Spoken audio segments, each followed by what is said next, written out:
হঠাৎ দাবানলে পুড়ে ছাই হয়ে যাচ্ছে ইসরায়েল। মধ্যপ্রাচ্যের এই দেশটির এমন কোনো বর্বরতা, এমন কোনো নির্যাতন নেই যে ফিলিস্তিনের নিরীহ মানুষগুলো সহ্য করেনি। তবে গাজায় হত্যাযজ্ঞের বিচার পৃথিবীতেই ভোগ করবে ইসরায়েল, এই ধ্বংসের কথা বর্ণিত আছে কোরআন হাদিসেও।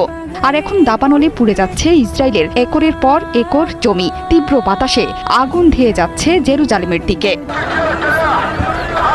গাজার মুসলিমদের এই জনপদে প্রতিদিনই অবিরাম বোমাবর্ষণে ক্ষতবিক্ষত হচ্ছে অসহায় মানুষগুলো। সম্ভবত তার প্রতিশোধ ভয়ানক এক দাবানলের মাধ্যমে নিচ্ছে প্রকৃতি। ফিলিস্তিনে ইসরায়েলের বর্তমান কার্যকলাপের জন্য ভয়ঙ্কর শাস্তির কথা কোরআন হাদিসেও বর্ণিত আছে। পবিত্র কোরআনে আল্লাহ যুগে যুগে বনি ইসরায়েলের পাপ, নবীদের হত্যা এবং পৃথিবীতে ফিতনা ফাসাদের জন্য তাদের কঠোর শাস্তির কথা বলে রেখেছেন। বনি ইসরায়েল বারবার অপমানিত, লাঞ্ছিত এবং ধ্বংস হয়েছে। কিয়ামত পর্যন্ত তাদের এই পরিণতি চলতে থাকবে।